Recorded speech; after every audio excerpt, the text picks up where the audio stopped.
uzi kugira ngo ube warihenuraga ku basinzi ejo bundi batere ku nzoga zabo, ibiganza mwarambikaga ku basambanyi, ku ndaya, mubiyemeraho ngo muri abakozi b'Imana, none musigaye mujya kugurira hamwe. Koko gutyaza mu babisha abana, abo mwabwiye yuko mutagomba kwishingira ngo ni icyaha, none divorce niyo itangiye kwemera. Mwabihenuyeho muvuga ko mutakishingira, murashima ngo Imana yabakoreye ubukwe bwa za miliyoni zingahe, nabishingiye murabaseka, none mwebwe musigaye mutandukana buri munsi mukabyishimira. Abadayimoni mwirukanye kera mugifite umuriro w'umwuka wera, mukabirukana, mukabasenyera, mukabatwika, mukabamenesha, mukababuza epfo, mukababuza ruguru. Ubu ngubu bagiye kubahindukirana. Abadayimoni wirukanye ugifite imbaraga baraje nabo bakwirukankane, kuko basigaye bakurusha imbaraga. Mwajyaga mwirukana abadayimoni mu izina rya Yesu, none ubu muri kwirukana abadayimoni mu mazina yayo. Buretse rero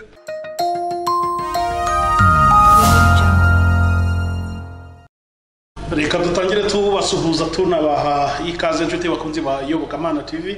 Ni kwa kundi mumenyera ko tuzana abakozi b'Imana batandukanye, maze tukabasha kuganira nabo, tugasangira nabo ijambo ry'Imana. Murabona ko muri tuzanye no mutumirwa wacu, reka tubahereze ikaze muri iri vuga butumwa agiye kudufasha nabo, kandi tumuhereze ikaze. Mwiriwe neza cyane mama Charlene. Mwiriwe. Amakuru neza. Urakomeye? Ndakomeye cyane. Wambaye neza cyane, made in Rwanda. Urakoze cyane. Wow, keza kajyanye n'ikanzu, baze kunkundira bakunyerekanire uko wambaye kose, kugira ngo abantu banamenye yuko ni wacu hari ibintu byiza mu Rwanda. Nibyo rwose. Igihugu cyacu dukunda. Hari abantu usanga bavanga ibihugu byabo cyangwa ugasanga barabivuga nabi, ariko burya umuntu wese yagombye kugira spirit patriotism, niko tujya tuvuga, gukunda iby'iwacu nabi wacu. Nibyo rwose. Yes, ni byiza cyane rero. Murabona ko turi kumwe na mama Charlene, cyangwa nsigaye kiraho ngo ni general mama Charlene. General ugakiraho kari nta kibazo. Ntabwo kiri wo hasi. Oya warinyita sinababara pe. Ntabwo babara. Numva ari iryanjye. Numva ari iryawe. Yes, nanjye ngo uratangira ubwira abantu badukurikiye, ariko ngira ngo namaze kukuvuga. Mama Charlene uzwi ku izina rya ni Mukeshimana Emerita, uzwi ku izina rya mama Charlene. Niwe tugiye gufatanya muri vuga butumwa nyine agiye gukora. Ngira ngo noneho ibyo waduteguriye ni ijambo ry'Imana ushaka kutugezaho, cyangwa n'ubutumwa. Oya ni ijambo ry'Imana, ariko burya ijambo nkunda kwigisha ni biba ari n'ubutumwa. Bari kukunda kuza wenda uvuga ati Imana irambwiye ngo mbabwire ibi, ariko nta nivuga ati nje kubigisha ibi. Burya ubutumwa buri mu ijambo. Ubutumwa buri mu ijambo ry'Imana. Okay. Yego. Yes, nta kindi gihe nagukorera uretse kugusengera akaguhagarika mu mavuta y'Imana, ubundi rero ukatubwira iby'Imana nyine ishaka ko ubwira abantu bayo. Reka dusenga Imana. Mana, turagushimiye kandi turaguhimbaje. Tugushimiye cyane ko uri Imana ikiranuka muri byose, Imana idukunda. Ndakwinginze cyane kugira ngo ukomeze kutwitaho, tukugirireho umugisha. Umujakazi wawe ari imbere yawe, agiye kubwiriza ijambo ryawe. N'umwana w'umuntu rwose nta n'ikintu yabasha kuvuga mutari kumwe, ariko reka kubera impanda ubundi wivugire. Imbaraga zawe n'icyubahiro cyawe n'ubutware bwawe rwose bikomeze biganze, izina ryawe rishyirwe hejuru. Ngaho reka ukorane nawe by'ubutwari, mu izina rya Data twese ry'Umwana n'Umwuka wera. Amen. Bani kumugisha. Ndabashuhuje cyane mu izina rya Yesu Kristo w'i Nazareti. Amahoro y'Imana nabe muri mwebwe. Hanyuma Imana nishimwe cyane ko iduhaye uyu munsi, kandi duhaye umunsi yimye abandi.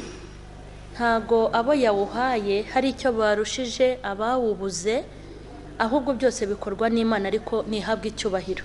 Hanyuma rero nongeye kubasuhuza cyane, ndabahobeye mu izina rya Yesu. Ndasuhuza abantu mu gihugu cy'u Rwanda, mu ntara zitandukanye, ndabashuhuze mu izina rya Yesu.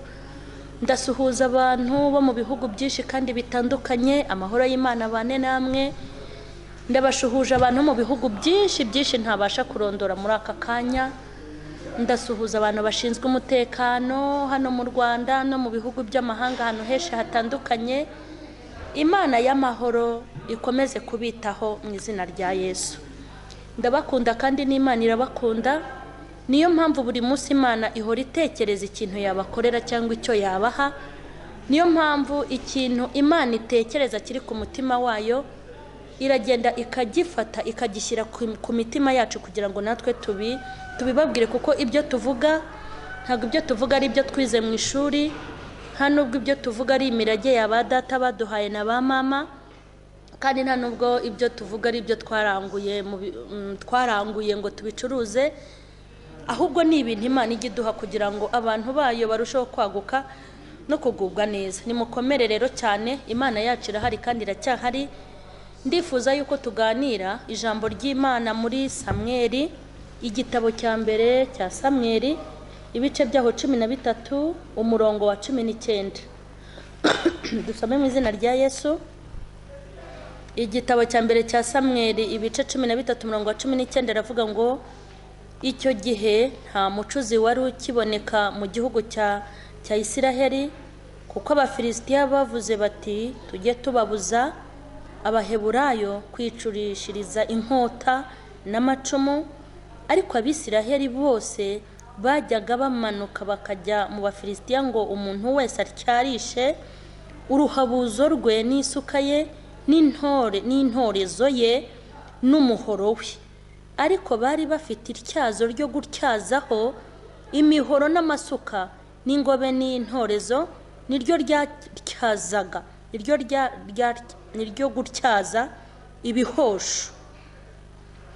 Nicyo gituma ku munsi w'intambara mu bantu bari kumwe na Sawuli na Yonatani, n'umwe wari utwaye inkota cyangwa icumu, ariko Sawuli n'umuhungu we Yonatani bo bari babyitwaje. Nuko abanyagihome b'Abafilisitiya barasohoka bigira mu nzira nyabagendwa y'imikimashi, ntiyabibwira se. Ijambo shaka ko tuganiraho, intego y'ijambo shaka ko tuganiraho niri rivuga ngo icyo gihe nta mucuzi wari ukiboneka mu gihugu cyose cya Isiraheli, kuko Abafilisitiya bavuze bati tujye tubabuza Abaheburayo kwicurishiriza inkota n'amacumu. Icyo gihe nta mucuzi wari ukiboneka mu Bisiraheli, kuko Abafilisitiya bavuze ngo tubabuze kwicurishiriza intwaro zabo. Haleluya. Muri aka kanya intego y'ijambo ufite, ndashaka kubabwira ngo tubuze abacuzi. Ariko nimba tuvuze ngo tubuze abacuzi, ni ukuvuga ngo twifuze gushaka uburyo twakongera gucura intwaro. Imana ishimwe. Aya magambo tumaze gusoma,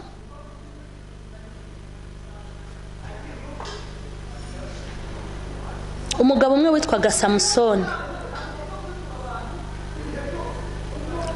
witwaga Samusoni yakoreye Abafilisitiya ubugome. Ngo aragenda afata imigunzu ayizirikaho imiriro, arangije ngo yohereza mu mirima y'Abafilisitiya. Ndavuga Samusoni, mbese ahengera ingano zeze. Arangije ngo afata iyo migunzu, arangije ayizirikaho umuriro, ngo ayahura mu ngano zabo, maze ngo ibintu by'Abafilisitiya ngo biragenda birashira. Umva impamvu ushatse guhera aha hantu. Ngewe ndashaka kubabwira yuko tubuza abacuzi, kandi abacuzi bahari. Mureke mbabwire ikintu nakuye muri iri jambo kibabaje nkimara gusoma muri iki gitabo. Naribyo ku ibintu Samusoni yagiye akorera Abafilisitiya, kandi ngo ibyo bintu ajya kubikorera Abafilisitiya ngo nuko umukobwa we bari baramwemereye ko azagira umugore, ngo baramumwimye, hanyuma sebukwa muhundi agira umujinya aravuga ngo ningirira nabi Abafilisitiya ntago Uwiteka ari bubimpore. niko kujya mu ngano zabo azitwika akoresheje imigunzu, ngo harashya harashira, ngo barangije bararakara barababara, ngo baravuga ngo ninde ukoze ibi bintu, barangije baravuga ngo ni Samusoni, barangije baravuga ngo ni Samusoni wabikoze, ngo kandi ikintu cyamuteye kubikora ngo nuko bamutwariye umugeni, ngo bararakara, ngo bararangije ngo baragenda bica umukobwa, bica n'umuryango we, ngo bamaze kubikora noneho Samusoni aravuga ati uko biri kose nzabahorera. Muri make hagati y'Abisiraheli n'Abafilisitiya hari hari ikintu cy'igikuta, hari urwango, hariho guhangana, kuko wacaga undi urwaho byari intambara, byari ibibazo. Ariko umva mu magambo twasomye ngo Abisiraheli ntibari bagicurisha, ntago bari bagifite intwaro, ntago bari bagicura intwaro, ntago bari bakizicura, ngo kuko Abafilisitiya baravuze ngo natwe tujye tubabuza kugira gute gucura izabo. Umva ikintu gitari ubwoba, ngo niyo babaga bashatse kujya gutyaza intwaro bari bafite, ngo baramanukaga bagatyaza mu Bafilisitiya. Nashakaga kubabwira ngo muzi ko tubuza abacuzi, tubuza abacuzi, tubuza abantu bacura, tubuza abacuzi.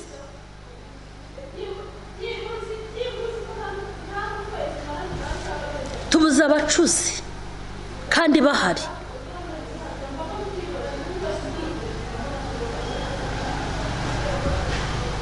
Tubuza abacuzi, nimureke mbabwire abacuzi twifitiye, abo dufite ubu abacuzi bariho, ni abacura urwango, ni abacura intambara, ni abacura amatiku, ni abacura amagambo, ni abacura intwaro zirwanya ubugingo gusa. Tubuza abacuzi. Kandi mwumve ikintu kimbabaje, ni ukuntu tubuza abacuzi kandi bahari. Muzi ko tubuza abacuzi kandi bahari koko? Tubura abacuzi muri uyu mujyi wa Kigali, tubura abantu bacura n'abahanuzi buzuyemo koko, tubura abacuzi koko, tubura abacuzi n'abavuga butumwa buzuye muri iki gihugu, ariko tubura abacuzi, tubura intwaro, tubura abaducurira,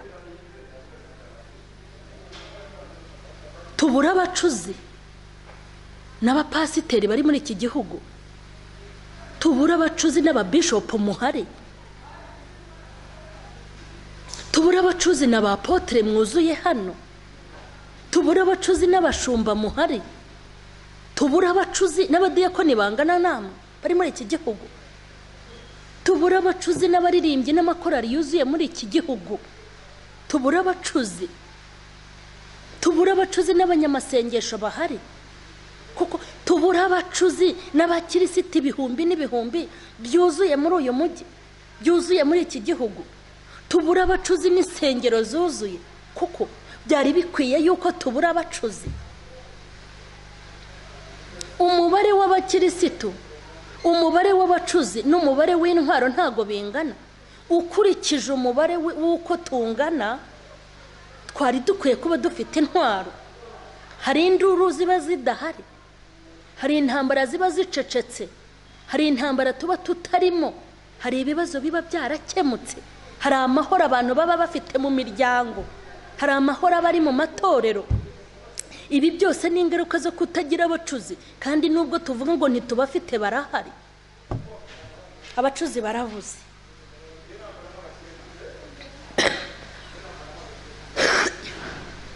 Ubu abacuzi dusigaranye muri iyi minsi, dusigaranye abacuzi baducurira intwaro zo guhangana. Ugahura n'umuntu akagucurira, akabicura, akagupangira ukuntu uzahangana, akagutkorera iyo ntwaro. Ariko intwaro yitwa kwihangana ntazo bagira, ntago yayigucurira, ntayafite. Abacuzi dufite ni abatwigisha guhangana, nibo bacuzi dusigaranye. Birababaje, ariko abatwigisha gukomera ntabo dufite. Dufite abacuzi bari kutwigisha ukuntu tugomba gukora divorce, ariko batubwira kwihangana twababuze. n'abatwigisha kurwanya intambara nziza ntabwo tubafite. Kandi mureke mbabwirega byose ni hahandi, n'ubundi ubuzima murengera ntabwo muzabona. Ubundi se abapfa buri munsi kugira ngo baba bicanye? Urengera ubugingo bwe kubera we azabubura, ariko utarengera ubugingo bwe kubera Imana niwe uzabutunga. Tubuza abacuzi, abaducurira, abari kuducurira muri iyi minsi n'abari kudushakira abagabo. Akubwira ukuntu akogomba kukubwira ati gite wishakira undi. Divorce iremewe. Umva abacuzi dufite, nabatubwira ko gushaka kabiri nta kibazo, nabatubwira ko guta abagabo no guta abagore nta kibazo. Nibo bacuzi dufite, nibo bacuzi dufite. Ariko tubuza abacuzi badukorera intwaro. Abacuzi dufite nabo nuko bameze, abaducurira imigambi y'ubugambanyi n'ubugome, abadufasha kugoma, abadufasha kujya guhangana mu nkiko. Abo nibo dufite, nibo bacuzi dufite. Dufite abacuzi bishyira hamwe nk'inzoga y'itende, nibo bacuzi dusigaranye b'abanyentambara, b'abanyamatiku, b'abanyamashyari, abacuzi bagira inzangano. Abacuzi nibo dusigaranye. Bakwigisha kugoma, bakakwigisha kugomera Imana, bakwigisha guta Imana. Abacuzi dufite ni abadukura ku Mana, ni abatujyana mu mubiri, nibo bacuzi dufite. Tubuza abacuzi, kandi iki gihugu, iyi si yuzuyemo abacuzi, ariko nta ntwaro dufite. Tubuza abacuzi. Mureke mbabwire, Abisiraheli babura abacuzi. Mureke mbabwire, Abisiraheli babura abacuzi barangije bajya gucurisha mu babisha babo. Uzi ukuntu bibabaje? Uzi kujya gucurisha ku mubisha wawe? Mwagiye mumenya abo mugendana, wagiye umenya abo musangira, wagiye umenya abo mumenyana, wagiye umenya abo mukorana, wagiye umenya abo muvugana, wagiye umenya abo mukwiye kubana, wagiye umenya ukuntu ugomba gushyira inshuti zawe mu byiciro. Barangiza ngo bashaka no gutyaza, ngo bakamanuka disi bakajya gutyaza mu Bafilisitiya, bakajya gutyaza mu babisha babo. Murumva ukuntu byari biteye agahinda? Bajya gutyaza intwaro zabo mu babisha babo. Ariko nabo ngo babagira inama, nabo ngo baravuga Abafilisitiya bati tuzababuza kwicurishiriza intwaro zacu. Birababaje ko dusigaye dufite intwaro nk'iz'abadasenga. Birababaje, birababaje. Uzi ko ari igihe usanga bishop arushwa intwaro na gitifu? Ntibibabaje koko? Baturusha intwaro. Uzareba ukuntu umudugudu yubaka umudugudu we, uzareba ukuntu umudugudu yubaka umudugudu, ariko ye kubaka abakirisitu tuyoboye byarakunaniye. Cyarakunaniye. Ujye ureba uko, ariko mwagiye mubigiraho kugira ishyaka, mwagiye mubigiraho gukunda abo muyoboye, mwagiye mubigiraho bajya gutyaza. Birababaje. Ariko mwari muzi yuko mwebwe ari mwe mwari mukwiye guca imanza z'Abisiraheli? Ariko mwebwe ni mwebwe muteza ibyago mu Bisiraheli. Intwaro zirabashirana, barangije bajya gutyaza. Barangije bajya gutyaza mu babisha babo, bakajya bajya gutyaza mu Bafilisitiya, kandi barabatwikiye ingano. Mureke rero mbabwire mwa bantu mwe, abadayimoni mwagiye mushumika kera mugifite umuriro. Mugifite umuriro w'umwuka wera, apana ya mashara yanyu mwirirwa mwivugisha mu ndimi ngo mwujujwe, mubeshya abantu. Mubeshya abantu ngo mukora ibitangaza, ngo mukora ibitangaza, ngo musengera indwara zigakira. Mwazahereye kuri iyi corona. Mwazahereye kuri iyi corona. Intwaro zarabashiranye, mujya gutyaza mu Bafilisitiya. Abadayimoni mwirukanye kera mugifite umuriro w'umwuka wera, mukabirukana, mukabasenyera, mukabatwika, mukabamenesha, mukababuza epfo, mukababuza ruguru. Ubu ngubu bagiye kubahindukirana. abadayimoni wirukanye ugifite imbaraga baraje nabo bakwirukankane kuko basigaye bakurusha imbaraga. Mwajyaga mwirukana abadayimoni mu izina rya Yesu, none ubu muri kwirukana abadayimoni mu mazina yanyu. Buretse rero abadayimoni ntimwabasenyeye mugifite akabaraga, kuko ndabizi neza nta mukozi w'Imana wahamagawe n'Imana. Ntago ari uko Imana yaguhamagaye, ntago Imana yaguhamagaye uri umutubuzi, ntago Imana yaguhamagaye uri umutekamitwe, ntago Imana igeze iguhamagara uri ibandi, ntago yaguhamagaye uri interenganya. Burya wari muzima kera, wari muzima, wabirukanaga mu izina rya Yesu bakagahita birukanka bakabavamo nawe ureba. Ariko ubu ngubu baba muri kwirukana, muri kubirukana mu mazina yanyu, niyo mpamvu batagenda, bagenda bajyayo. Ubusaba mwabwiye ngo bazakira kanseri ntabo twahambye, ntabo mwemereye yuko ingo zabo bazazigumamo bakaba barazitaye, ntabo mwemereye ko bazabona igishoro bakaba barahise bahomba burundu, nta bantu mwemereye ko bagiye kuzamurwa mu ntera bakirukanwa mu kazi. Ndababeshyeye, ntabo mwemereye amahoro bakaba barayabuze kuko rimwe mwayabemereye. Mwirukanye abadayimoni mu izina rya Yesu baragenda, ariko mumaze kubirukana mu mazina yanyu ntaho bakijya. Ni ukutubeshya. Ubusamo mwabwiye diplome bose barazibonye, niko bazibonye, iharimo abihanaguye. Ntabo mwavuze ngo bazurira indege bakaba baruriye isanduku twara bakinguye, mwarababeshyaga. Nagira ngo mbabwire ngo abadayimoni mwirukanye mu izina rya Yesu baragenda, none ubu muri kubirukana mu mazina yanyu, niyo mpamvu batagenda. Ntago bagenda, barahari, ariko ngo barangije ngo barananirwa, ngo babura intwaro nizo bafite bajya kuzityariza mu Bafilisitiya, hari bo babisha babo. Ntibibabaje koko? Wirukanye umusinzi mu kabari, none musigaye musangira icupa. Wasibye nimero z'abakobwa bose wari waratendetse ngo baye umukirisitu, none ungubu utangiye kongera kuzandika kandi barabaye n'abakecuru. Birababaje kujya gutyaza ku Bafilisitiya uri umuheburayo, birababaje gutyaza mu Bafilisitiya uri umwisiraheli. Hari umuntu umwe wajya kuvuga ngo inzoga muri kwanga kuzinywa ari nzima, muzazinywa akaryoshye karashizemo. Mwanze kuzinywa nka wa mugane zikiri nzima, none mutangiye muzinywa harajemo za suruduwiri na za kambuca na za murituri.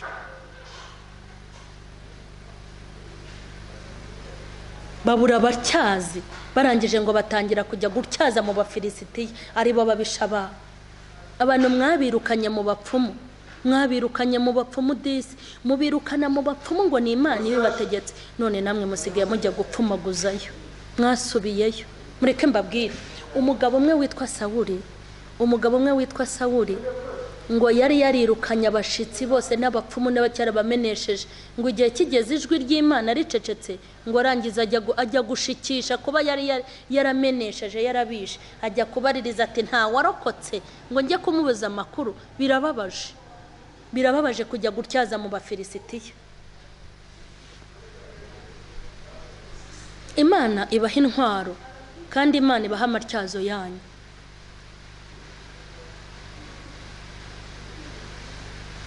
Ariko icyabiteye nta kindi, twajyaga ducura intwaro ducura twazikuraga mu masengesho.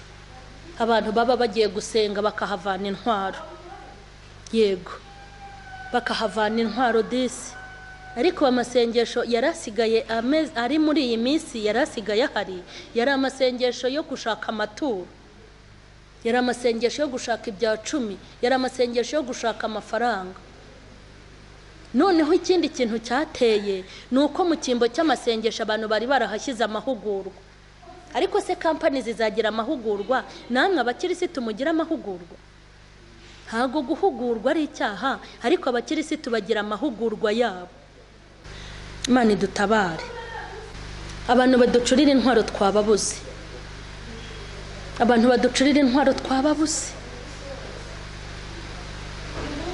Abakobwa bari kujya gushaka, bari kugenda nta mucuzi, bari kugenda nta mucuzi, nta mucuzi umucurira umurongo w'uko azarwana urugamba nagera iwe mu rugo. Ubu abacuzi dufite bateye ubwoba, abacuzi n'abagende bakabwira abakobwa turamenye muzasezerana ivangura mutungo kugira ngo nakuzanaho umutwe munini uzahita umukwepa. Umva abacuzi dufite ni nk'abo nyine. Arakubwira ati mbere yuko uvuga ibintu byinshi uzabanza umwigeho, umva intwaro bari kugucurira. Akakubwira turamenye ujye ukora udushyira ku ruhande naguhinduka uzahite wigendera, konte nyine ntizamenyekane. Umva abacuzi dufite ku buryo akaguru kamwe kaba kari mu rugo kandi kari mu muharuro. Abacuzi dusigaye dufite muri iyi minsi bateye ubwoba. Uramusanga ukamubwira uti mu rugo ibibazo bimeze nabi, aho kugira ngo akubwire ati senga uyoboze Imana inzira unihangane, arakubwira ati reka nkubwire fata inzira. Barabyoroheje, ariko disi koko byaranoroshye. Ariko mureke mbabwire, nubwo mubona babyoroheje, burya babyoroheje bari bafite impamvu. Ariko nta na rimwe Imana izabyoroshya ngo amategeko yo kujya mu ijuru aveho kubera ibihe tugezemo. Kandi koko barabyoroheje. Sinzi icyemezo nagiye kwaka, barambwira ngo nge ndi ingaragu. Ndababwira nti nge se ndi ingaragu? Bati aturi ingaragu. Ibaza umuntu nkanjye ubyaye gatanu ngo ndi ingaragu. Uri ingaragu kabisa, uri umuntu mbese wibereyeho w'inkumi, uri umusore. Barabyoroheje. Wamubwira uti mfite ikibazo, akavuga ati abagabo barahari. Ariko ubundi iyo mubwira abantu ngo abagabo barahari, wagira ngo imitima yabo urayibitse. Wagira ngo imitima yabo ni wowe uyigenzura, wagira ngo uzamuhitiramo uwo bazahambana n'uwo bazapfana. Abagore barahari, ukagira ngo mu bagore bariho n'abakobwa bariho hari abo waba warabyaye ku buryo wamuhitiramo uwo bazasazanya. Murabyibeshyaho. Kandi mureke mbabwire, iyi si nta mahoro muteze kugira. Ubusa bagiye mushaka abandi ngo babamara agahinda, ko kwa gahinda mwaragashize. Nta muntu ushobora gushira agahinda ari kuri uyu mubumbe, kuko ibigutera agahinda biri mu nzira unyuramo, usibye Uwiteka Imana ya Isiraheli niyo ishobora kukurengera. Abacuzi rero ngaho nabo twifitiye, nabatwigisha guhangana, nabatwigisha kwirwanirira, nabatwigisha kubivamo, nabatwigisha kwiyorohereza. Abacuzi nabo dufite. Abacuzi nabo ngaho nabatubwira ukuntu tutabivamo, nabatubwira ukuntu igihe turimo bidakunda, nabatubwira ukuntu dufite imyaka mikeya. Buryo bari kugushuka ngo uri umugore muto, ngo uracyari muto. Noneho abakwiye kuruha n'abakecuru. Abakwiye kuruha n'abakecuru, abakwiye umuruho n'abasaza. Abacuzi ntabo dufite. Imana irashaka ko muba abacuzi, mukongera gucura intwaro, mugacura intwaro zo gusenga, mugacura intwaro zo kugisha inama Imana, mukayigisha inama, mugacura intwaro zo kwihangana. Nimwongere mucura intwaro. Ubu ngubu abantu ntibagicura intwaro zo kwihangana. Umuntu ikintu cyose yatekereje n'icyo akora. Ariko nimureke mbabwire, dukeneye kongera kuba abacuzi. Abisiraheli babura intwaro, babura n'amatyazo, bakajya gutyaza mu babisha babo.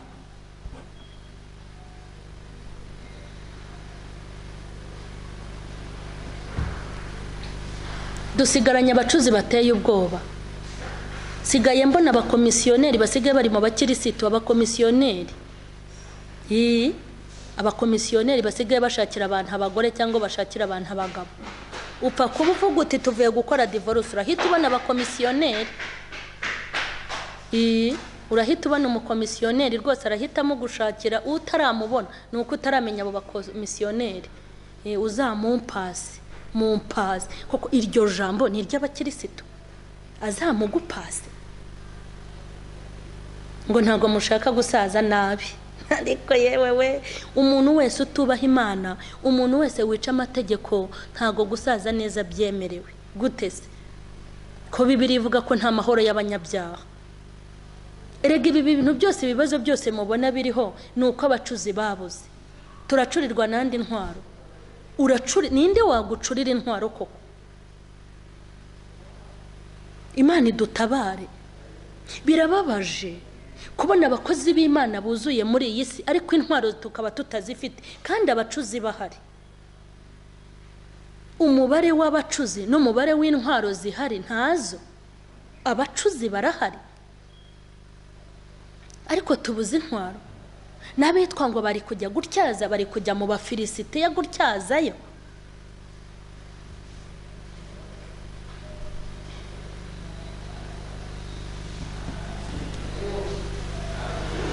Imana ikugira umucuzi ku giti cyawe, wicurira intwaro ugomba kurwanisha.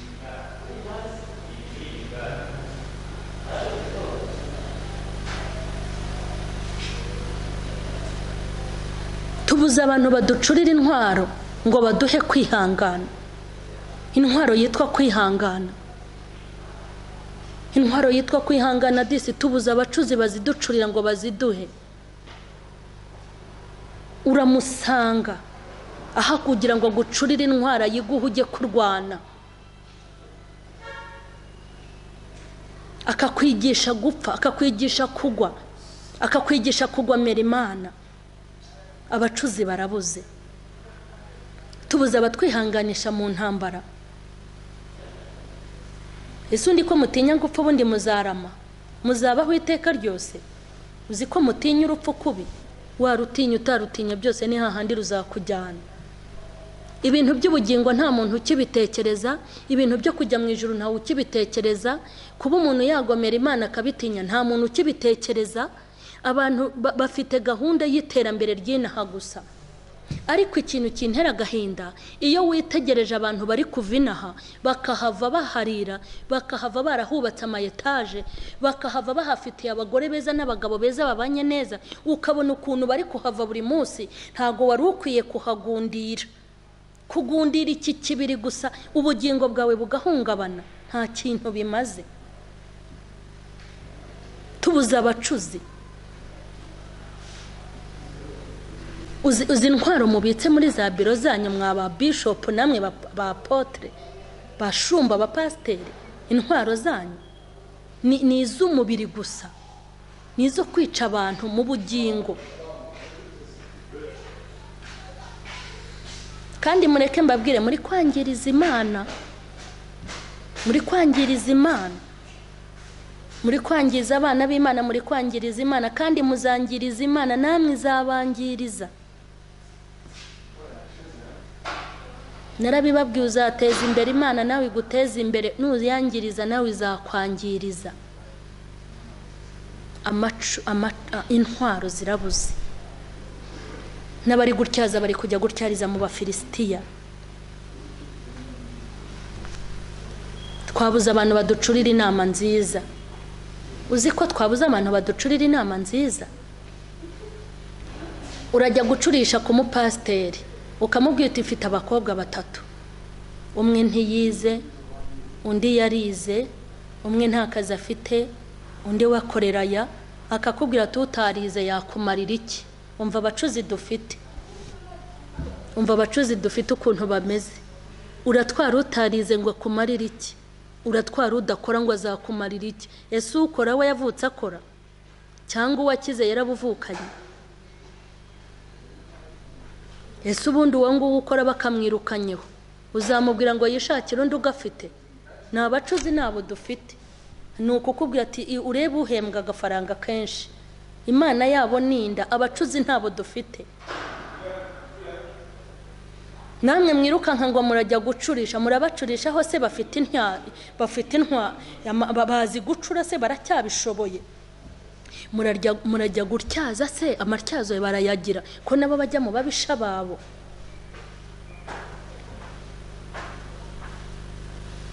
Tubuze abantu baducurira gukiranuka. Gukiranuka kwaribagiranye. Twabuze abacuzi baducurira gukiranuka. Abacuzi twabuze abantu baducurira gukiranuka. Ntabwo ushobora gutandukanya umurokore n'umupagani.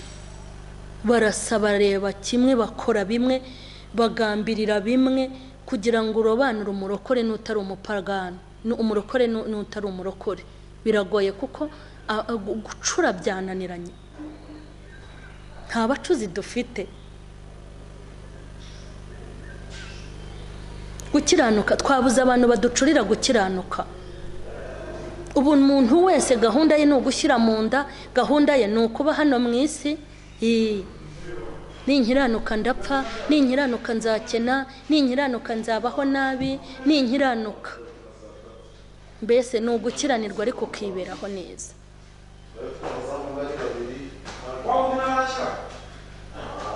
Abantu baducurira gukiranuka twababuze. Ibintu byose ni ukwirwanirira. Imana yabo ni inda. Gukiranuka. Abantu baducurira gukiranuka twababuze. Abantu bacura intwaro zo gukiranuka. Iyo aba mwacuraga gukiranuka, hari ibintu byinshi byari gukemuka. Iyo muze gucurira abantu kwihangana, hari ibintu biba bimaze gukemuka. Iyo mucurira abantu intwaro zo gusenga, mukazibaha, hari ahantu tuba tugeze. Iyo mucura mukabigisha ijambo ry'ukuri, mukabaha intwaro y'ijambo, iyo mucura ijambo, iyo mubacuramo umwuka wera, iyo mubacurira ubugingo mukabibahereza, abakirisitu baba bageze kuri. Ariko babuze ubacurira intwaro. Abantu bacura intwaro barabuze, abacuzi barabuze, intwaro zirabuze. Tubuze abantu baducurira inama z'umwuka wera. Abari kuducurira ni umubiri gusa, ni ukurwana mu mubiri. Umuntu naguhemukira nawe umuhemukire, umuntu nakubabaza nawe mubabaze, nimba umugabo akwanze nawe mwange, nimba umugore akwanga nawe mwanga, nimba umuntu atagushaka nawe wimushaka. Umva, intwaro z'umwuka turazibuze. Tubuze abantu, tubuze abakozi b'Imana baducurira intwaro z'umwuka. Ubu intwaro bari kuducurira nizo kwiyeranja, nizo kwimenya, nizo kureba ukuntu twigenza. Mbese ni intwaro zo kwiyeranja, nizo kureba uko twigenza. Ubu umuntu aragira ikibazo mu rugamba, umuntu akagira ikibazo mu buzima bwe, ntago yibuka ko Imana ibaho, ntago yibuka ko Imana ibaho, ntago yibuka ko Imana itabara, ntago yibuka ko Imana igira neza, ntago yibuka ko Imana iburana, ntago yibuka ko Imana yambika, ntago Imana bazi kwizi kurwana. Umuntu arahura n'ikibazo agahita yiyeranja ako kanya. Nizo ntwaro nyine bamwigishije kwiyeranja, nizo bamucuriye. Intwaro babacuriye nizibicira ubugingo, intwaro babacuriye nizibarimburira ubugingo, intwaro bari kubacurira nizibatandukanya n'Imana. Abacuzi barabura, abacuzi barabura. Tubuze inama z'umwuka, tubuze abantu baducurira inama z'umwuka. Tubuze abantu baducurira disi intwaro yo kurwana intambara nziza. Tubuze abacuzi babiducurira ngo babiduhe. Tubuze batubwira kwihangana. Pawulo yajyaga abwira Timoteyo, akamubwira amagambo meza, akamubwira ngo ujye ufasha kwihanganira imibabaro, kandi ujye wihanganira igeragezwa ryose uzahura naryo. Umva intwaro disi Pawulo yavugaga, yagiraga, yacuriraga Timoteyo. Mureke mbabwire, Pawulo yacuriye Timoteyo intwaro nziza zituma nawe agira iherezo ryiza. Kandi urugamba ruzarangira bitewe n'intwaro warurwanishije. Reka nkubwire, nurwana mu mubiri uzasarura umubiri, nurwana mu mubiri uzasarura kubora, nurwana mu mwuka uzasarura umwuka. Nurwana mu bugingo uzasarura ubugingo buhoraho, nurwana mu matiku uzasarura amatiku, nushaka intwaro y'ubugome uzasarura ubugome. Ibyo umuntu abiba nibyo azasarura. Tubuze intwaro, tubuze intwaro. Kandi abacuzi barahari, kandi tubuze intwaro. Umubare w'abacuzi ni mwinshi, ariko intwaro ni nkeya. N'abitwa ko bajya gutyaza izo bafite, bajya gutyariza mu babisha babo.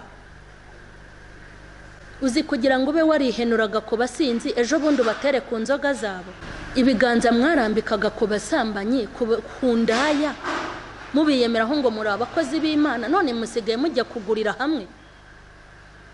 Koko gutyaza mu babisha abana, abo mwabwiye yuko mutagomba kwishingira ngo ni icyaha, none divorce niyo itangiye kwemera. Mwabihenuyeho muvuga ko mutakishingira, murashima ngo Imana yabakoreye ubukwe bwa za miliyoni zingahe, n'abishingiye murabaseka, none mwebwe musigaye mutandukana buri munsi mukabyishimira. Intwaro murwanisha ziragimbye, niyo mpamvu mutanesha. Kandi burya iyo uza kuba waratyaje ntago wari gufata divorce. Ikikwereka kujya kwaka divorce kwawe uri umukirisitu nuko ibyo uri kurwanisha biragimbye, nta n'ityazo ufite. Cyokora wababona mutambutse mukeye musa neza yagira ngo murazigira, ntazo mufite. Burya uza kugira intwaro niho wari gushaka abagabo babiri, nta nubwo uba ufite abagore babiri. Nta kindi wazize rero, wazize kubika intwaro zigimbye, nta n'ityazo ufite. Yego mwaragimbishije. Yuza kugira intwaro nzima, iyo muza kuba mufite intwaro mwitubwira ngo ni ibibazo mwahuye mu miryango, none si ikibazo cyongerwaho ikindi. Ntabwo ikibazo cyongerwaho ikindi, ahubwo iyo ugeze mu kibazo ushaka igisubizo, kandi washaka igisubizo kuko uri umukirisitu, ugashaka igisubizo cy'ubugingo kandi cy'umwuka ndetse kizima. Intwaro murwanisha ziragimbye zarabagimbanye, niyo mpamvu muhora muri Niba, niyo mpamvu muhora muri polisi mwirirwa muregana kandi muri abakirisitu, niyo mpamvu muri abanyamashyari nuko intwaro zanyu ziragimbye, niyo mpamvu mwabaye ibisambo nuko intwaro zanyu ziragimbye. Zitagimba se ubuheruka kuyityaza ryari? Uheruka kuyityaza ukikorana n'Imana, uvuga ibyo yakweretse, ariko cyagiye watangiraga kuvuga ibyo wishakiye, niho intwaro yawe yatangiye kugimba. Ariko kuva yagimba se wigeze uyityaza? Nambe nawe nibura cyayitwara, nubwo kigimbye urakigendana. Hari abandi bazijugunye burundu, ariko wayitaye n'ufite igimbye mwese nta haduye mwakica. Ndabasabira kuwiteka ngo nimwongere mushaka intwaro, mushaka amatyazo, kandi mwirinde kongera gusubira gutyaza mu babisha abana. Intwaro zanyu ziragimbye. Icyokora uwabumva muvuga yagira ngo muracyazifite, uwabumva muvuga mu ndimi yagira ngo intwaro zirahari, uwabumva muhanura yagira ngo intwaro zirahari, uwabumva mubwiriza yagira ngo ziracyahari, uwabumva mukomera yagira ngo muracyazibitse. Ngo musengera kanseri, ngewe nta na gripe nsengera uranteye, sengera kanseri mukomere cyane. Hanyuma abantu bagatimbago, muri abakozi b'Imana koko, ariko intwaro zanyu ziragimbye. Reka mbabwire umugombozi utigombora ntacyo aba amaze. Mbere yo gusengera kanseri ziri mu bantu, murebe kanseri z'ubugambanyi, murebe kanseri z'ubusambo bubarimo, zinda nini y'amafaranga abuzuye. Mubanze mwivurizo kanseri zinda y'amafaranga, nimumara kuzivura hanyuma muzajya kuvura abana. Urajya kuvura umuntu se wowe warakize? Intwaro ziragimbye.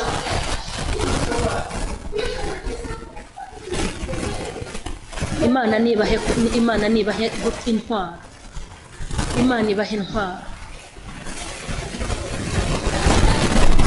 Imana nibahe intwaro. Ndashaka kubwira abakozi b'Imana ngo nimwongere mushake intwaro. Uyobewe intwaro wajya gukoresha, wibagiwe intwaro wagiraga. Ntiwahuraga n'ikibazo ugahita usenga, ariko urahura n'ikibazo ugahita wiyeranja. Ntuzi ukuntu wajya guhura n'urugamba ukajya kuyoboza Imana inzira, ariko urahura n'ikibazo ugahita wiyeranja. Ntubizi intwaro wari ufite zitaragimba, ntuzi intwaro wakoresha gutarazijugunya, ntabwo uzi ibihe wagiranaga n'ijuru kera ugifite intwaro. Intwaro ziragimba nizo mufite mujya gutyaza mu bafilisitiya batubaha Imana.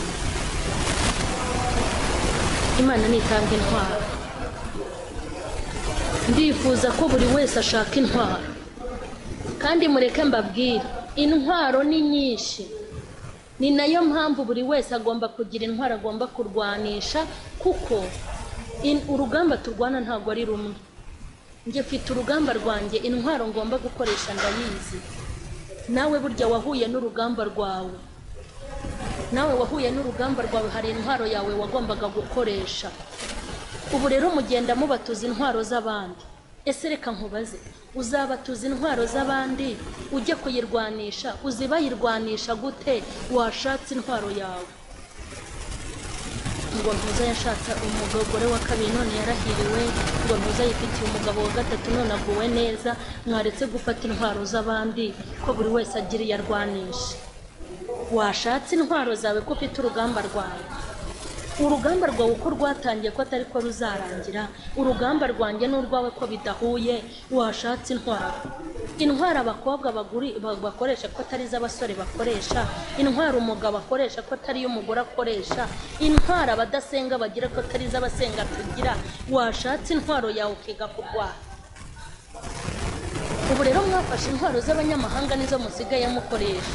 Ariko mbabarira nkubwire, abadasenga bazashaka abagore batatu, namwe abasenga mushaka abagore batatu. Abantu bazaba ibisambo byibisha imbunda, byibisha ubwesikoro n'ikoranabuhanga, baba batubuzi. Namwe muba batubuzi batuburishe impano, muba batubuzi bakoresha Bibiliya. Ibisambo byose si ibisambo.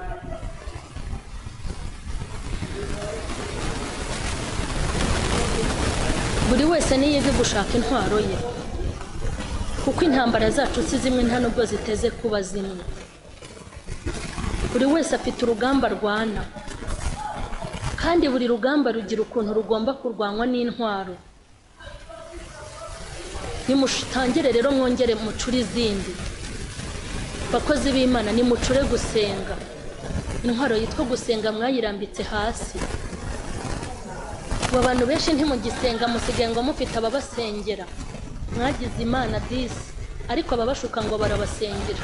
Nzi neza ko nabo kwisengera byabananiye, kandi buryo umubashije igihe aheruka gusengera abana be ntago yakikubwira, biramugora. Yaba yarananiwe gusengera abo yabyaye se ngo ni wowe azajya kwikorera? Yaba ananiwe kwiyikorera se ngo ni wowe agiye kwiyikorera? Nawe ubwe kwiyikorera biramunanira ngo ni wowe azashyira ku mutwe?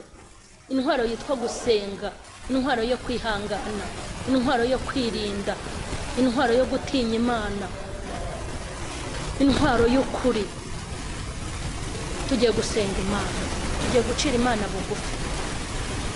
Shitani yakwigirijeho hano kugira ngo ujye gutyaza mu Bafilisitiya. Biriya ni igisuzuguriro gikomeye. Imana niyongere kuguha intwaro. Urugamba urwana rukeneye intwaro, kandi urugamba uri kurwana hari intwaro igomba kurwana. Mwitoragura intwaro z'abandi, wikoresha intwaro iginge. Nkubwire kujya gutyaza nta n'uwo ufite ko gutyaza. Reka dusenge. Imana ifite ubutware n'ubushobozi, Imana ifite imbaraga zitarondoreka, wambaye icyubahiro no gukomera. Turagushimye kubw'ijambo ryawe, turakunezerewe kuko uri Uwiteka. Izina ryawe rishyirwa hejuru kandi ryamamare. Mana ntukirwe hejuru kubw'ubu butumwa. Kubwira ijambo ryawe abana bawe batakaje intwaro n'amatyazo ntago bayafite, n'abagiye gutyaza bajya mu babisha babo.